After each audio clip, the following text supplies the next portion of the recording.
Hello mga idol, my video for today. Shoutout muna tayo kay Damskay Rapisura Nudo, Rini Samonte, mga boss. Patamahan nyo naman ako ng ending nyo. Naku po, malaki-laki na. At kay Joel Mahorinos, Unicorn Company to. Shoutout sa mga taga Unicorn. At kay Jerry Lobosta, pasupport naman natin si Jerry Lobosta po from Batangas City. At dito kay Bong Rosales na nasa Saudi, shoutout sa iyo tol, ingat ka lagi dyan.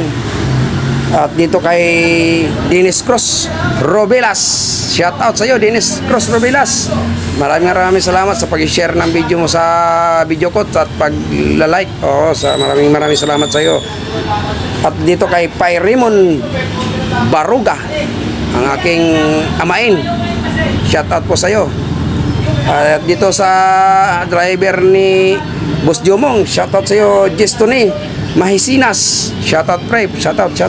At especially dito sa kitain ko na si Marites Vargas Granadil Escalanda from Maykawayan, Bulacan. Shoutout po sa inyo dyan lahat sa mga luluhin ko, titain ko dyan sa Maykawayan, Bulacan. Shoutout po sa inyo lahat. At especially doon sa Bicol, sa mga pamilya ko, sa mga tito ko doon. Shoutout po sa inyo lahat, sa mga kaibigan natin. Shoutout. Bali ito, umpisa natin yung video natin ng araw na to. So bali ito, may pumunta ditong customer natin, malaki na kadaling bakal. Sabi nga sa akin kung pwede pa nga daw, kung kaya pa daw. Kaya sabi ko sa kanya, walang problema yan, makapal pa yan gulong mo, kayang-kaya yan, bagong-bago pang gulong, no? Sayang, nakapanginayang.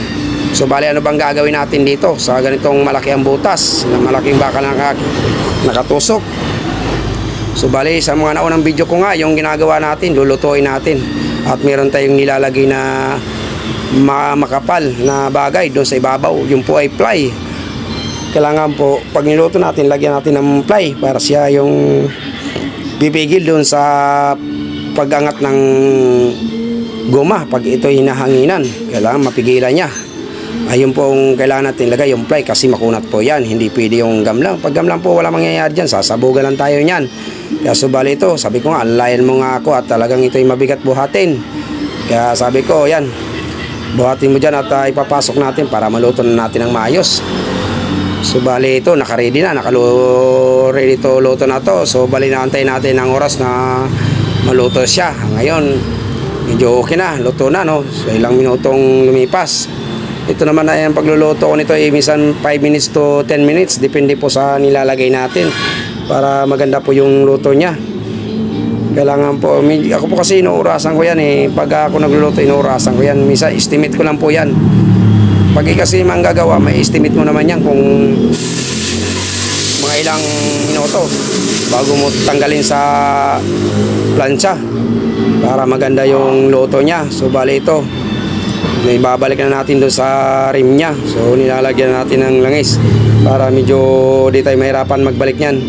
So balang ginawa natin dito, inapakapakan lang natin yan. At yan, pumasok na nga. So balang kabilang labi naman tayo ngayon, papasok natin yan. Ito pala guys, sobrang luwag na ng labi niya sa rim. So kasi medyo na running flat down nila to, kaya parang kumipot yung labi, no? Ito naman madali naman to kung ikaw merong air blaster sa tinatawag nila. Yung karamihan nakikita ko, napapunod ko kay Boss Rex, taga Davao, yung ginagamit niya dito. At doon sa isa nating kaibigan na talagang ginagamitan nila to. So bali ito, dumating na yung anak natin dito, yung bunso natin, yung makulit, dumating na rin, sinundo ni kuya niya. Ito pa naman pala di pwedeng walang kinakain to pag lumabas ng school. Ay talaga naman, malulungkot ang mukha niyan, hindi mo makitang makangiti yan. Kaya kailangan, pag sinundo yan, kailangan paglabas yan, bibili. Kaya ganoon talaga ang buhay.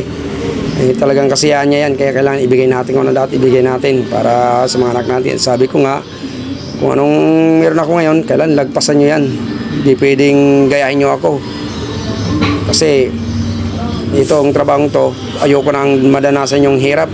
Kaya gusto ko umangat kayo. Angatan nyo ako kung anong dapat na magandang trabaho. Kung kaya ng pag-iisip nyo, tirahin nyo. Pag yung susuko, laban lang. Yung mga mga magulang dyan na nahihirapan, laban lang tayo para sa mga anak natin. Huwag tayo mawalan ng pag-asa. Sabi nga, hanggat may pag-asa, hanggat buhay tayo, may pag-asa tayo. Laban lang tayo ng magandang labanan. Huwag tayong mga api. Yan, bali ito, puporma na natin para mahangin natin na to.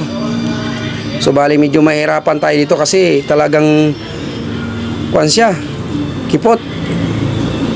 Kaya medyo kailangan malupit ang diskarte ito. So bali itong paintingan, natatawa nga, talagang kipot na kipot. Sabi ko nga, medyo mahirapan tayo maghangin ito, sabi ko. Kaya sabi ko, kailangan nakaready ka doon sa pagbukas ng hangin pag sinindahan ko para maganda-gandang labanan. So bali ito, nahangin na natin.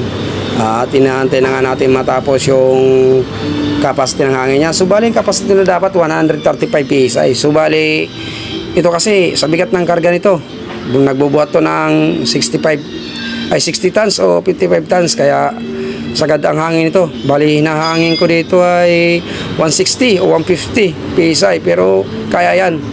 Basta tiwala lang tayo sa ginawa natin kasi medyo malaki ang butas niyan. Pero tiwala ko dyan.